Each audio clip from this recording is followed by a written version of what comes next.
안녕하세요. 김 팀장입니다. 오늘은 요양병원 적정성 평가를 시작하면서 가장 먼저 우리가 관리하고 시작해야 되는 지표가 뭔지 확인해 보도록 하겠습니다. 저번 영상에서 살펴봤던 세부 시행 계획 중에서 지표가 7페이지부터 있었습니다. 그 중에서 9페이지에 있는 지표고요. 이 지표입니다. 당뇨병 환자 중에 HbA1c 검사 결과 적정 범위 환자 분율. 네, 당뇨병 환자 중에서 HbA1c 검사 결과 적정 범위 환자 분율을 보는 지표인데 산출식으로 보면 분모는 해당 월에 평가를 받은 당뇨병 환자, 그러니까 7월 평가표에서 평가를 받은 환자들 중에서 당뇨병 환자들 중에서 최근 3개월 이내 HbA1c 검사 결과가 적정 범위인 환자 곱하기 100입니다. 세부 기준으로는 당뇨병 환자는 그러면 여기서 말하는 당뇨병 환자는 어떤 사람들인가? 청구 명세서에 당뇨 상병 210에서 114 이런 상병이 있거나 환자 평가표에서 당뇨에 체크한 환자들을 다 분모로 보게 됩니다. 그러면 HbA1c 검사 결과 적정 범위라는 거는 어느 범위인가? 자, HbA1c 범위는 8.5 미만인 환자들은 다 적정하다로 좋은 결과로 본다는 겁니다. 그러면은 HbA1c가 8.5 이상인 환자들은 다 마이너스로 잡히게 된다는 거죠. 하지만 여기에서 제외 대상이 있습니다. 제외 대상에서 분모는 환자 평가표의 평가 부분이 입원 평가인 환자분들은 다 분모에서 제외를 하게 됩니다.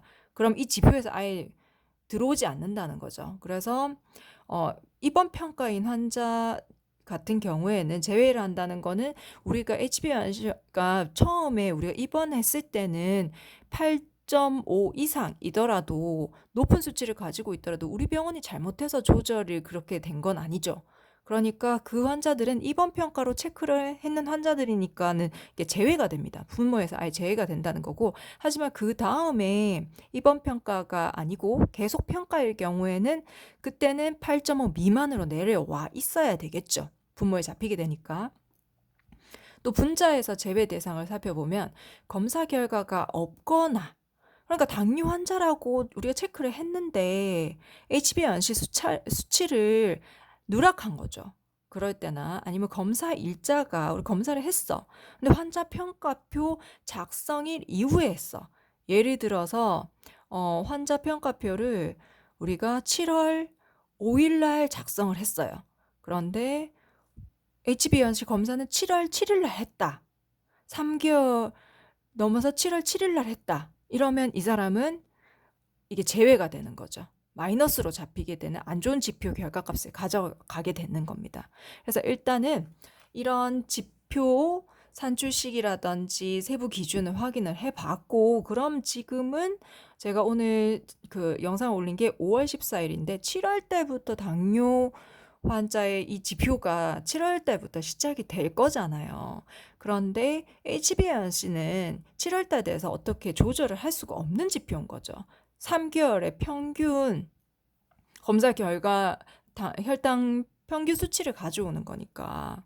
그래서 일단 당뇨 환자들의 HbA1c 수치를 지금부터 맞춰가야 된다. 그러니까 평소에 지금부터 BSD 관리를 잘해서 7월달 이전에는 다 모든 환자들이, 당뇨 환자들이 8.5 미만의 수치를 가져오게 해야 되는 겁니다.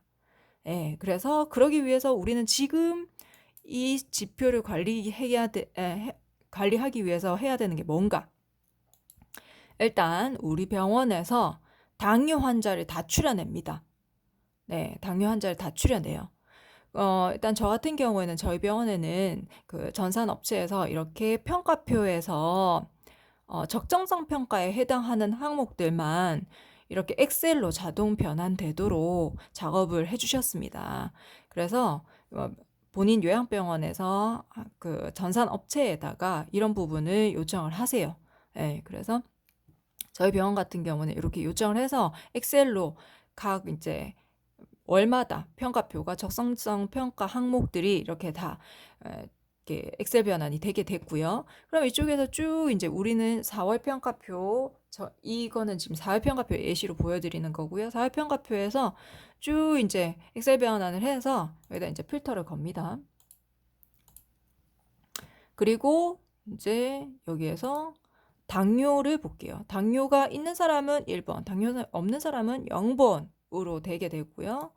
1번이면 이제 당뇨 있는 환자들 쭉 와서 당뇨가 있는데 결과값이 다 들어온지 확인되죠. 근데 이 사람 결과값이 없어요. 볼까요? 아, 다행히 2번 평가군요. 네. 그래도 이렇게 누락된 거는 이건 분모는 가져가지 않겠지만 이 사람들이 이제 수치가 팔롭이 돼야 됩니다. 쭉 오면은 당뇨를 가지고 있는 환자들이 다 확인이 됐죠. 그 다음에 이제 HbA1c 수치입니다. HbA1c 수치를 정렬을 해볼게요. 그러면 우리가 여기에서 HbA1c 수치가 쭉 내림차순으로 확인이 되고 있어요. 높은 수치부터 쭉 낮은 수치까지 이렇게 쭉 오고 있죠. 근데 지금 일단 10.2를 맨 밑에 지금 오긴 하는데 이 환자분 10.1, 10.2 그리고 9.3 이런 환자분들은 지금 다 8.5 이상인 거죠. 그리고 또 8.4 이런 환자분들도 지금 평소에 계속 BSD가 관리가 안 된다면 7월달 돼가지고 3개월 만에 했는데 수치가 높게 나올 수 있습니다. 그래서 저 같은 경우는 일단 7.5 이상인 환자들을 다 리스트업을 따로 합니다. 그리고 BSD가 어떻게 조절되고 있는지 확인을 해요. 제가 일단은 이렇게 차트 번호 이름, 병실, 입원 언제 했나, 진료과는 어느 진료과인가, 그리고 HbA1c 수치가 7.5 이상인 환자들을 검사 일자하고 이렇게 리스트업을 해서 어떻게 BSD가 평소에 어떻게 조절되고 있는지를 다 확인을 합니다. 네, 그리고 조절이 HbA1c 수치가 높은데도 조절이 잘 되고 있는 사람도 있어요.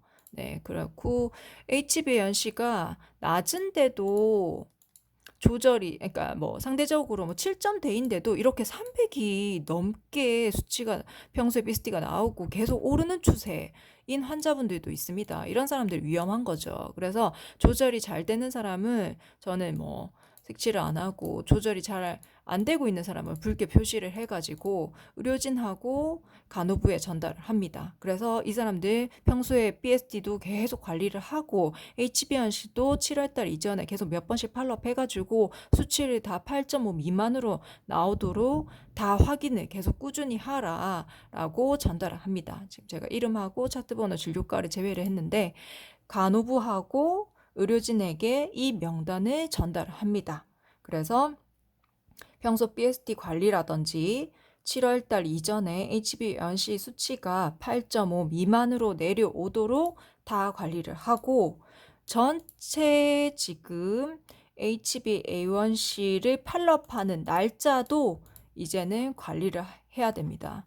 그래서 3개월이 넘지 않도록 계속 꾸준히 관리를 해야 되고 지금은 HbA1c 수치를 7월달 이전에 이분들을 다 8.5 미만으로 가져가는 것을 목표로 지금부터 BSD와 HbA1c 관리를 시작하셔야 됩니다. 네, 오늘 영상은 여기까지입니다.